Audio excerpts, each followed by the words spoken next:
mostly cloudy today. Was doing some reading too in terms of potentially shipping the drone to the US and stuff. Maybe one of you guys in the US knows the answer to this actually. But I guess first of all, what did I read today? How about this one? It seems like Wing Drone Delivery, which is Alphabet, which also owns Google, is announcing the Wing Delivery Network. So what's going on here? It says companies around the world have been working for over a decade to develop drone technologies that will work together with ground transportation to greatly improve last-mile delivery. Wing's ultimate vision is to deliver people's packages more efficiently and safely as part of an automated logistics system that routinely moves packages by the millions. The economics of drone delivery improve dramatically with the scale, and all of the salient metrics become far more meaningful at large volumes.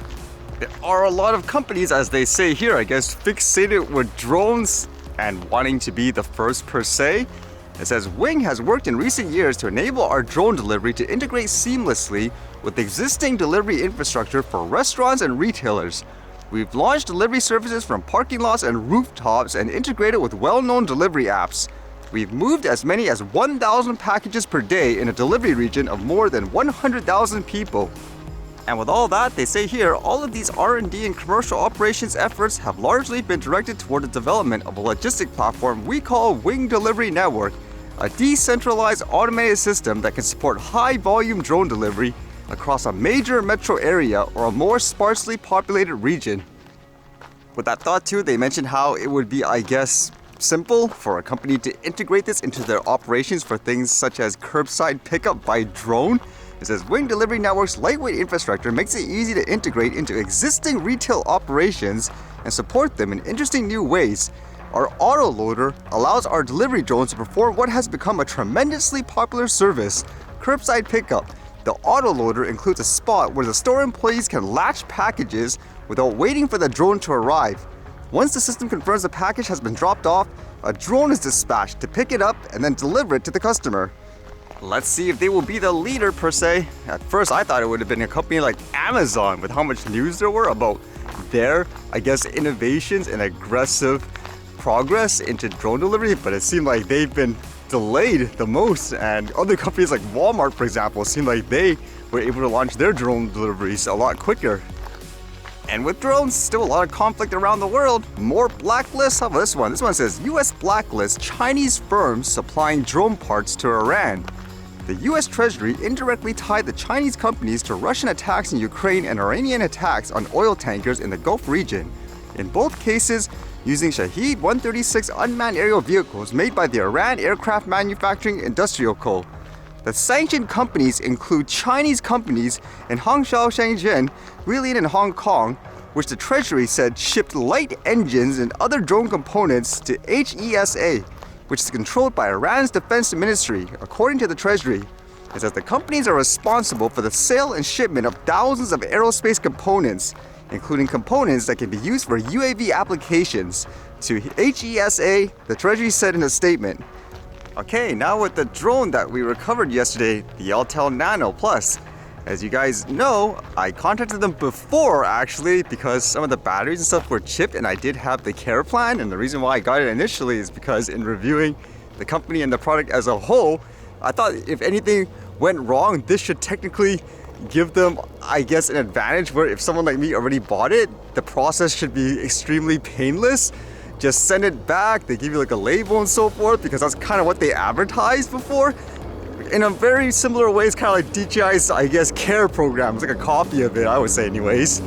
But unfortunately, for those who were following, as you know, when I contacted them, they didn't give me a shipping label or anything like that, despite the fact that I had the plan. And the person seemed to imply because I live in Canada, for example, and not the US, I'm gonna have to do everything myself in terms of shipping it over.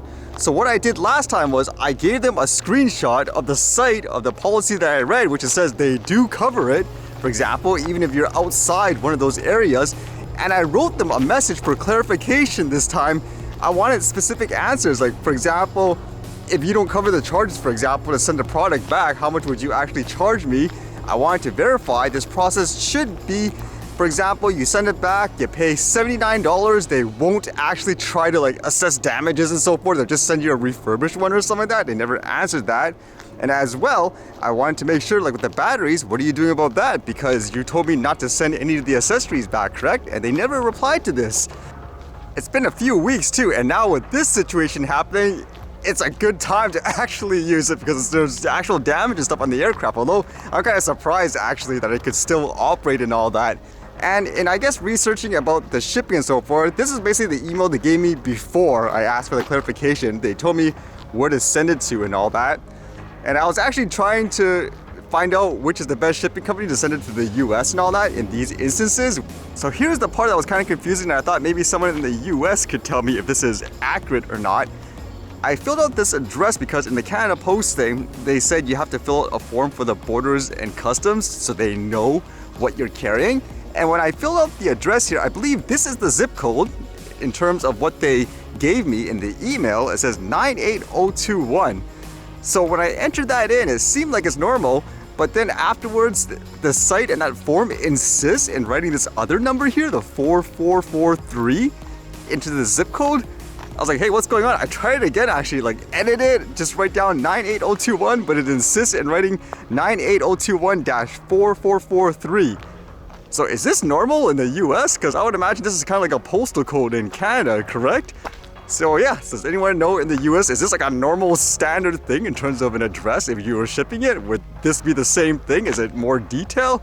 Or do I have to like correct this somehow? I don't know, go in person or something like that? Because right now I'm just trying to research which company would be best to actually ship it there. Does anyone actually in Canada have any suggestions to ship it to the US too? Because at this point, it doesn't seem like Autel's gonna get back to me, I'm guessing just for legality reasons, just due to what I showed them in terms of what I read for the service and all that. And this will be the only way to actually do the full, I guess, test and review of their customer service, is just to send it back.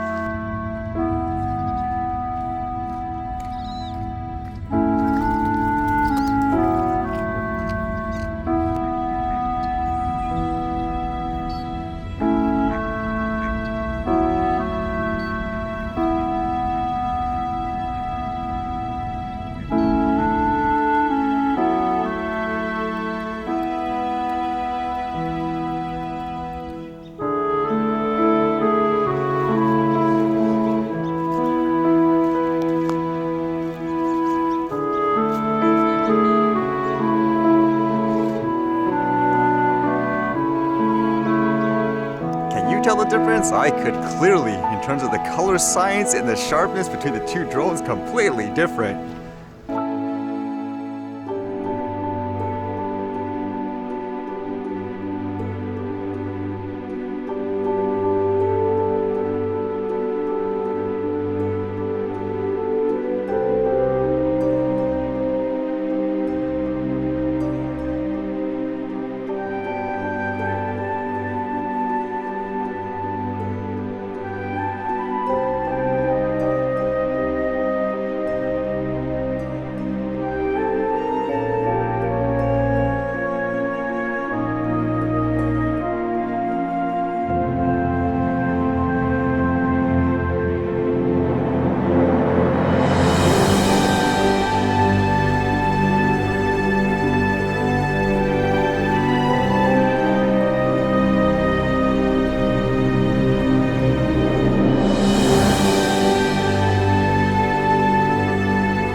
Alright, see you guys later.